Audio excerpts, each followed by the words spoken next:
warahmatullahi wabarakatuh.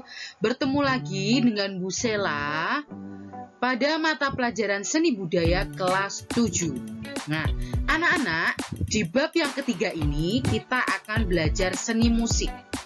Nah, pada materi seni musik kali ini kita akan belajar menyanyi dengan satu suara atau disebut dengan unisono.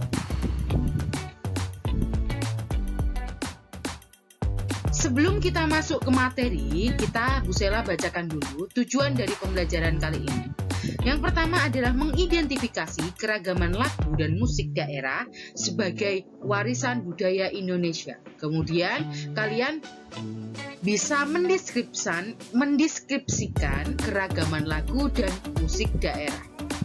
Yang ketiga, kalian dapat menyanyikan lagu daerah dengan berlatih teknik vokal sesuai dengan gaya serta isi dari lagu. Dan yang terakhir, kalian dapat mengomunikasikan penampilan menyanyi lagu daerah secara lisan. Nah, seperti itu. Langsung saja kita masuk ke materi. Bernyanyi secara unisono atau bernyanyi dengan satu suara. Itu adalah bernyanyi dengan satu suara seperti menyanyikan melodi suatu lagu.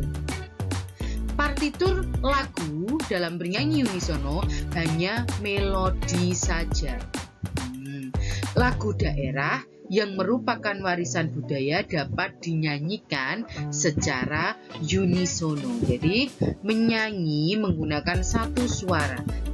Seperti pada gambar, ada ukulele, ada kecapi, ada gitar, ada seruling, berbagai macam alat musik dinyanyikan atau disuarakan menjadi satu. Itu yang namanya unisono atau bernyanyi. Itu kan suara ya, suara dari alat musik. Kalau bernyanyi unisono itu berarti kalian beberapa orang menyanyi, nah, suaranya itu menyatu menjadi satu suara. Next ya. Teknik vokal dalam bernyanyi unisono pasti kita harus memperhatikan teknik vokal. Setiap kita bernyanyi harus kita memperhatikan teknik vokal. Yang pertama, teknik pengucapan atau artikulasi. Nah, yang dimaksud artikulasi itu cara mengucapkan kata demi kata yang baik dan benar dalam bernyanyi. Jadi A, I, U, E, O-nya harus jelas. Pengucapannya jelas. Seperti contohnya aku. Nggak aku. Beda ya. Aku sama aku itu jelas. Kemudian yang kedua adalah teknik sikap dalam bernyanyi atau prasering.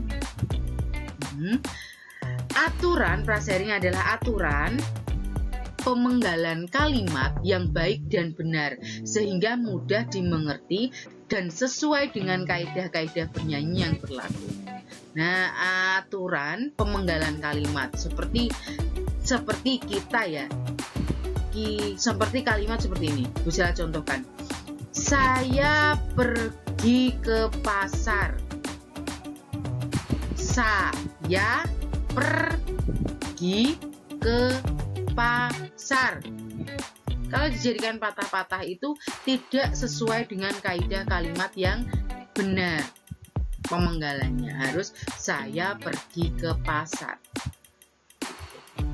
Itu contoh dari prasering, pemenggalan kalimat. Nah, pemenggalan kalimat itu akan berubah makna jika pemenggalannya juga berbeda. Seperti itu, ya nak. Kemudian yang ketiga adalah teknik memainkan nada tinggi dan rendah atau yang biasanya disebut dengan intonasi. Tinggi rendah suatu nada dalam bernyanyi yang harus dijangkau dengan tepat dan benar. Kalau tidak tepat dan tidak benar, itu namanya false. dalam menyanyikannya akan terjadi false. Nah, biasanya intonasi itu disebut dengan pitch control. Kalau pitch control kamu tidak benar, itu akan false. Itu yang namanya intonasi. Lanjut kita ke teknik pernafasan.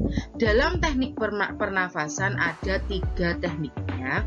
Pernafasan dalam seni vokal memiliki teknik tersendiri yang terbagi menjadi beberapa bagian utama dalam bernyanyi. Teknik pernafasan dikelompokkan menjadi 3 bagian. Yang pertama adalah pernafasan dada. Pernafasan dada ini pendek dan tidak cocok digunakan dalam seni vokal. Pada pernafasan dada, bagian tubuh yang mengembang adalah dada. Jadi dadanya membusung. Kemudian jenis pernafasan ini biasanya dilakukan untuk menghasilkan nada-nada rendah. Namun kelemahannya adalah si penyanyi akan mudah atau cepat kehabisan nafas. Nah, maka dari ini teknik pernafasan dada ini tidak cocok atau kurang baik digunakan untuk bernyanyi. Jadi nafasnya akan pendek gitu. Terus kemudian lanjut ya. Lanjut teknik pernafasan yang selanjutnya adalah pernafasan perut. Teknik ini dilakukan dengan cara membuat perut berongga besar sehingga udara luar dapat masuk. Cara ini kurang efektif sebab udara dengan cepat dapat keluar sehingga dapat membuat paru-paru menjadi lemah dan cepat letih. Jadi ngos-ngosan jenuh. Nah, ini nanti jadinya kita ngos-ngosan. Jadi pernafasannya itu tidak jadi irit, tapi perenggosan. Nah, pada pernafasan perut, maka bagian yang mengembang itu adalah perutnya.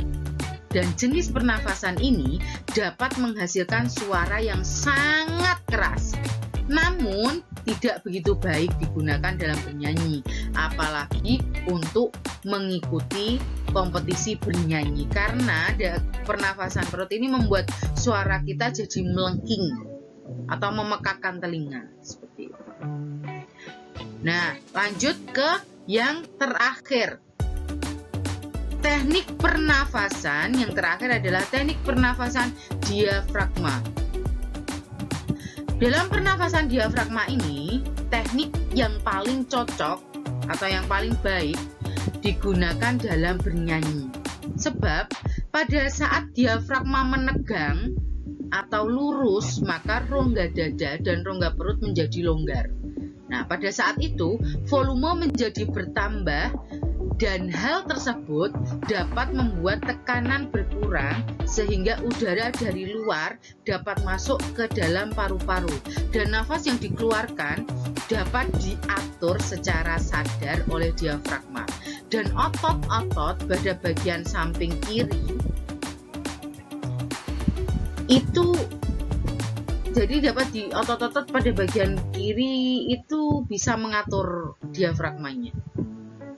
Kenapa dikatakan paling cocok? Sebab teknik pernafasan ini dapat mengambil nafas sebanyak-banyaknya dan mengeluarkannya secara perlahan dan teratur. Jadi kita bisa ngatur ya, bisa ngatur. Jadi kalau kita nyanyi, tarik nafas tidak dibuang secara langsung, tapi kita bisa ngatur nafasnya itu dikeluarkan sedikit demi sedikit. Itu yang namanya pernafasan diafragma. Nah, teknik ini dapat memungkinkan seorang penyanyi untuk menghasilkan suara yang murni dan nafas yang panjang.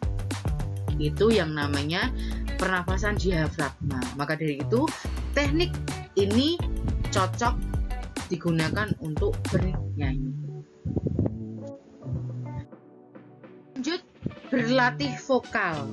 Nah, pada teknik dasar ini kalian bisa berlatih vokal dengan cara kalian melakukan eksplorasi lagu model apapun, dengan kata lain lagu yang sudah kalian kenal, dan digunakan untuk mengolah konsep elemen musik. Jadi kamu mengenal suatu lagu daerah yang sudah kamu ketahui, nyanyikan terus-menerus, kenali lagunya, kenali konsep dari lagunya.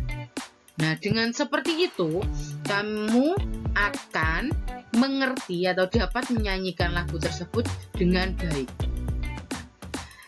Jadi, kalau kamu sudah melakukannya dengan baik, kamu bisa mengubah nada dasarnya secara berturut-turut naik atau turun, menyesuaikan dengan suara kalian masing-masing.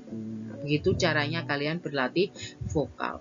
Jangan lupa kalian harus melatih artikulasi, intonasi, dan pernafasan kalian. Latihan pernafasan, intonasi, dan artikulasi akan Bu Sela berikan pada video berikutnya. Nah, seperti itu. Nah, lanjut tugas kalian. Nah, tugas kalian anak-anak adalah buatlah video yang berisi kalian bernyanyi. Lagu yang dinyanyikan adalah lagu daerah. Bebas dari daerah manapun. Nah, menyanyikan dengan sikap dan gaya sesuai dengan daerah yang kalian pilih tersebut. Jadi sikapnya atau gerakannya atau ekspresinya itu harus menyesuaikan. Kemudian setelah itu kalian bisa kirim video ke Classroom. Dapat kalian masukkan dulu ke Drive, baru ke Google Drive, baru kalian kirim ke Classroom atau langsung kirim ke Classroom. Terserah kalian. Seperti itu. Kemudian Bu Sela harap kalian bisa bernyanyi dengan sikap yang santun dan baik. Ya, sekian dari Bu Sela. Nah, anak-anak, sekian penjelasan dari Bu Sela. Terima kasih atas perhatian kalian untuk menyaksikan video kali ini. Nah, jangan lupa subscribe, like, komen, dan share channel Bu Sela, Sela Aprilia TV, ya, agar channel ini lebih berkembang lagi. Sekian dari Bu Sela. Wassalamualaikum warahmatullahi wabarakatuh. Semoga kita sehat selalu.